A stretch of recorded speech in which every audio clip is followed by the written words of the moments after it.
ನಮಸ್ತೆ, ಎಲ್ಲರೂ ಕೂಡ ಹೇಗಿದ್ದೀರಾ? ಎಲ್ಲರೂ ಕೂಡ ಚೆನ್ನಾಗಿದ್ದೀರಾ ಅಂತ ಭಾವಿಸ್ತಾ ಇವತ್ತಿನ ವಿಡಿಯೋವನ್ನ ಶುರು ಮಾಡುವ. ಇವತ್ತಿನ ವಿಡಿಯೋದಲ್ಲಿ ಕೊರಗಜ್ಜನ 7 ಆದಿ ಮೂಲ ಸ್ಥಾನಗಳ ಬಗ್ಗೆ ತಿಳಿಯೋಣ. ಕೊರಗಜ್ಜನ ಹುಟ್ಟಿನ ಕಥೆಯನ್ನ ಈಗಾಗಲೇ ಪೋಸ್ಟ್ ಮಾಡಿದ್ದೀನಿ, ಅದನ್ನ ನೀವು ಚೆಕ್ ಮಾಡಿ ನೋಡ್ಬೋದು. ಹಾಗಾದ್ರೆ ಬನ್ನಿ, 7 ಆದಿ ಮೂಲ ಸ್ಥಾನಗಳು ಕೊರಗಜ್ಜನಿಗೆ ಹೇಗೆ ಸೀಮಿತವಾಯಿತು ಅನ್ನೋದನ್ನ ತಿಳಿಯೋಣ. ಶ್ರೀ ಪಂಚಂತಾಯ ಬಂಟ ದೈವವು ಗಂಟೆ ಸ್ವರೂಪದಲ್ಲಿ ಉಕ್ಕುರ್ದಗುಡ್ಡೆ ಎಂಬ ಹೆಸರಿನ ಕಾಡಿನಲ್ಲಿ ಕಾಣಿಸಿಕೊಂಡು ಬಳಿಕ ಭಂಡಾರ ಬೈಲಿನಲ್ಲಿ ನೆಲೆಯೂರಿತು. ಶ್ರೀ ಪಂಚಂತಾಯ ದೈವವನ್ನ ಶಿವನ ರೂಪ ಅಂತ ಪರಿಗಣಿಸಲಾಗುತ್ತೆ. ಇದೇ ಸಂದರ್ಭದಲ್ಲಿ ಉದ್ಯಾವರ ಮಾಡಿದ ಅರಸು ದೈವಗಳು ತಮ್ಮ ಕಾರ್ಯವ್ಯಾಪ್ತಿಯನ್ನ ವಿಸ್ತರಿಸಲು ಪುತ್ತಾರು ಅರಸುಕಟ್ಟೆಯಲ್ಲಿ ಬಂದು ನಿಲ್ಲಿಸುತ್ತಾರೆ. ಅವರಿಗೂ ಗ್ರಾಮ ದೈವವಾದ ಶ್ರೀ ಪಂಚಂತಾಯ ಬಂಟ ದೈವಗಳಿಗೆ 7 ರಾತ್ರಿ 7 ಹಗಲು ಯುದ್ಧ ನಡೆದ್ರೂ ಕೂಡ ಸೋಲು ಗೆಲುವು ನಿರ್ಧಾರವಾಗುವುದಿಲ್ಲ. ಇದೇ ಸಂದರ್ಭದಲ್ಲಿ ಮಾಯವಾದ ಕಾರಣಿಕ ಶಕ್ತಿಯಾದ ಕೊರಗತನಿಯ ದೈವವು ಸೋಮೇಶ್ವರ 9 ಮಾಗನೆಯ ಸೀಮೆ ದೇವರಾದ ಶ್ರೀ ಸೋಮನಾಥ ದೇವರಿಗೆ ದಂಟೆಯ ಅಂದ್ರೆ ಕಸರಕದ ಮರದ ಕೋಲನ್ನ ಕಾಣಿಕೆಯಾಗಿ ಸಲ್ಲಿಸಿ ಉದಿಪು ಕಲ್ಲಿಗೆ ಬಂದು ನೋಡುವಾಗ ಪಂಚಂತಾಯ ಬಂಟ ದೇವಗಳು ಚಿಂತಾಕ್ರಾಂತವಾಗಿರುವುದನ್ನ ಕಂಡಿತು. ಕೊರಗತನಿಯ ದೈವವು ಪಂಚಂತಾಯ ಬಂಟ ದೈವಗಳಿಗೆ ದಂಟೆ ಕಾಣಿಕೆಯನ್ನ ಸಲ್ಲಿಸಿ ನನ್ನಿಂದ ಏನಾಗ್ಬೇಕು ಅಂತ ಕೇಳುವಾಗ ಪಂಚಂತಾಯ ದೈವಗಳು ಅರಸು ದೈವಗಳ ಆಕ್ರಮಣದ ಬಗ್ಗೆ ವಿವರಣೆಯನ್ನ ನೀಡುತ್ತೆ. ಆಗ ಕೊರಗತನಿಯ ದೈವವು ಅರಸು ದೈವಗಳನ್ನ ನಿಮ್ಮ ಪರಿಧಿಯಿಂದ ಬಿಡಿಸಿದ್ರೆ ನನ್ಗೇನು ಕೊಡುವಿರಿ ಅಂತ ಕೇಳುತ್ತೆ. ಆಗ ಪಂಚಂತಾಯ ದೈವ ಹೇಳುತ್ತೆ, ನಮ್ಮಿಂದ ಸಾಧ್ಯವಾಗದ ಕೆಲಸವನ್ನ ನೀನು ಮಾಡುತ್ತಿ ಎನ್ನುವ ನಂಬಿಕೆ ಏನು ಅಂತ ಪ್ರಶ್ನಿಸಿದಾಗ ಕೊರಗತನಿಯ ದೈವವು ತನ್ನ ವಿರಾಟ ರೂಪವನ್ನ ತೋರಿಸುತ್ತೆ.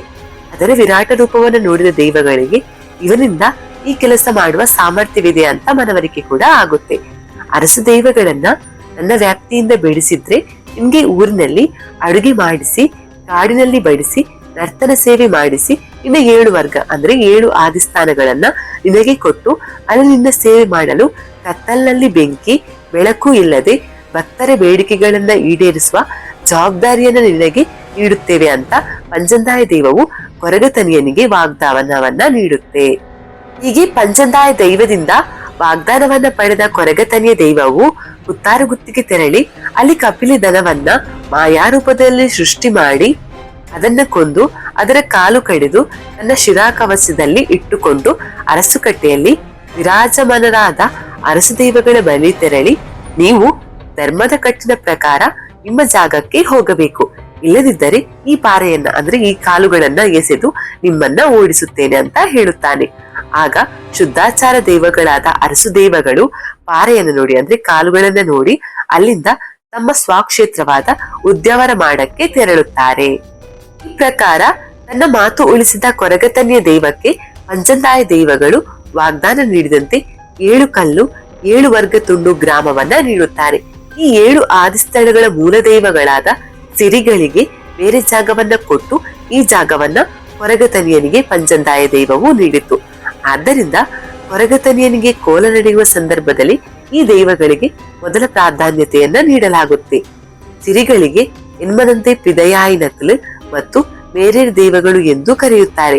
2 ಅಣ್ಣಂದಿರು, 2 ತಮ್ಮಂದಿರು, 1 ಅಕ್ಕ ಮದಿಮಲು ಮತ್ತು ಗುಳಿಗೆ, ಸುಂದಲಾಯಿ ಹಾಗೂ ಪಿಲಿಭೂತ. ಅನಾದಿ ಕಾಲದಲ್ಲಿ ಈ ಎಲ್ಲಾ ದೈವಗಳು ಇಂದಿನ ಕೊರಗತನಿಯ ದೈವದ 7 ಆದಿಸ್ಥಳಗಳಲ್ಲಿ ವಿರಾಜಮಾನವಾಗಿದ್ದವು. ಪಂಚಂತಾಯ ದೈವವು ಈ ದೈವಗಳಿಗೆ ಬೇರೆ ಸ್ಥಳಗಳನ್ನ ನೀಡಿತು. ಹೀಗೆ ಈ ಜಾಗಗಳು ದೊರೆಯುವ ಮೊದಲು ಮಾಯವಾದ ಕೊರಗತನಿಯನು ಮಾಯಾರೂಪದಲ್ಲಿ ಸಂಚಾರ ಮಾಡಿಕೊಂಡಿದ್ದನು. ನಂತರ ಈ ಆದಿಸ್ಥಳಗಳಲ್ಲಿ ನೆಲೆಯಾದನು. ಕೊರಗತನಿಯನ ಈ 7 ಆದಿಸ್ಥಳಗಳಲ್ಲಿ ಯಾವುದೇ ರೀತಿಯ ಗುಡಿಗೋಪುರಗಳು, ಮೂರ್ತಿ ಆರಾಧನೆಗಳು, ದೀಪಧೂಪ ಇಂತಹ ಆರಾಧನೆಗಳಿಗೆ ಆಸ್ಪದವಿಲ್ಲ. ಇದು ಅನಾದಿ ಕಾಲದಿಂದಲೂ ನಡೆದುಕೊಂಡು ಬಂದಂತಹ ಸಂಪ್ರದಾಯ. ಕೊರಗತನಿಯ ದೈವದ 7 ಆದಿಸ್ಥಳಗಳು ದೆಕ್ಕಾಡು ಆದಿಸ್ಥಳ ಕುತ್ತಾರು, ಸ್ವಾಮಿತಳ, ವಲ್ಯ ಆದಿಸ್ಥಳ, ವಿತ್ತ ಅಗೆಲು ಆದಿಸ್ಥಳ, ಉಜಿಲ ಆದಿಸ್ಥಳ, ತಳಹಾದಿ ಆದಿಸ್ಥಳ, ನೇರಳಕಟ್ಟೆ ಆದಿಸ್ಥಳ. ಅನಾದಿ ಕಾಲದಲ್ಲಿ ಗ್ರಾಮ ದೈವಗಳಾದ ಶ್ರೀ ಪಂಚಂತಾಯ ಬಂಟ ದೈವಗಳಿಗೂ ಕನಿರು ತೋಟ ಶ್ರೀ ಮಲಯಾಳಿ ಚಾಮುಂಡಿ ದೈವಗಳಿಗೂ ಕಲಹ ಉಂಟಾದ ಸಮಯದಲ್ಲಿ ವೈದ್ಯನಾಥ ದೈವವು ಶ್ರೀ ಸೋಮನಾಥ ದೇವರ ಅನುಗ್ರಹವನ್ನ ಪಡೆದು ಈ ದೈವಗಳ ನಡುವೆ ರಾಜ ಪಂಚಾಯತಿಗೆ ಮಾಡಲು ಮುಂದಾಗುತ್ತೆ. ಅದರಂತೆ ಶ್ರೀ ವೈದ್ಯನಾಥ ದೈವವು ಶ್ರೀ ಪಂಚಂತಾಯ ದೈವದ ಬಳಿ ಇದ್ದ ಬೆಳ್ಳಿ ಚೆಂಡನ್ನ ಎಸೆಯಲು ಹೇಳುತ್ತದೆ. ಬಾರ್ದೆಕಟ್ಟೆ ಎನ್ನುವ ಸ್ಥಳದಿಂದ ಎಸೆದ ಆ ಚೆಂಡು ಕನ್ನಡ ಕೆರೆಗೆ ಬಂದು ಬೀಳುತ್ತದೆ. ಈ ಪರಿಧಿಯು ಶ್ರೀ ಪಂಚಂದಾಯ ದೇವದ ಪರಿಧಿ ಎಂದು ವೈದ್ಯನಾಥ ದೈವವು ತೀರ್ಮಾನವನ್ನ ನೀಡುತ್ತೆ. ಮಲಯಾಳಿ ಚಾಮುಂಡಿ ದೈವದ ಬಳಿ ಇದ್ದ ಕಂಚಿನ ಚೆಂಡನ್ನ ಬಾರ್ದೇಕಟ್ಟೆ ಎಂಬ ಸ್ಥಳದಿಂದ ಎಸೆದಾಗ ಕನಿರು ತೋಟದ ಬಳಿಯ ಕೆದಿಲಾಯ ಕಟ್ಟೆಗೆ ಬಂದು ಬೀಳುತ್ತದೆ. ಈ ಚೆಂಡು ಬಿದ್ದ ಜಾಗವನ್ನ ಮಲಯಾಳಿ ಚಾಮುಂಡಿ ದೈವಗಳ ಪರಿಧಿ ಎಂದು ವೈದ್ಯನಾಥ ದೈವವು ತೀರ್ಮಾನವನ್ನ ನೀಡುತ್ತೆ. ಹೀಗೆ ತಮ್ಮ ಕಲಹವನ್ನ ಪರಿಹರಿಸಿದ ವೈದ್ಯನಾಥ ದೈವಕ್ಕೆ ಶ್ರೀ ಪಂಚಂದಾಯ ಬಂಟ ದೈವಗಳು ತಮ್ಮ ಸಿರಿಮುಡಿಯಲ್ಲಿಯೇ ಸೇವೆ ಕೊಡುತ್ತೇವೆಂದು ವಾಗ್ದಾನ ನೀಡುತ್ತಾರೆ. ಇಂದಿಗೂ ಈ ಸಂಪ್ರದಾಯ ನಡೆಯುತ್ತಿದೆ. ಸಂಸ್ಕೃತಿಯ ಆಟಿ ತಿಂಗಳು ಕಳೆದು ಸೋನ ಸಂಕ್ರಮಣದಂದು ಶ್ರೀ ಪಂಚಂದಾಯ ಬಂಟ ವೈದ್ಯನಾಥ ದೈವಗಳಿಗೆ ಗ್ರಾಮದ ವತಿಯಿಂದ ರಾತ್ರಿ ತುಡಾರ ಬಲಿ ಸೇವೆ ಶ್ರೀ ಪಂಚಂದಾಯ ದೈವದ ಅಪ್ಪಣೆಯಂತೆ ಕೊರಗತರಿಯ ದೈವದ 2 ಆದಿ ಸ್ಥಳಗಳಲ್ಲಿ ಕಾಡು ಮಂಜಪಲ್ತ ಮಣ್ಣು ಮತ್ತು ಸ್ವಾಮಿ ತಳ ಅಂದ್ರೆ ಸೋಮೇಶ್ವರ ಗ್ರಾಮದ ವತಿಯಿಂದ 2 ಕೋಲಗಳನ್ನ ನಡೆಸುವುದು.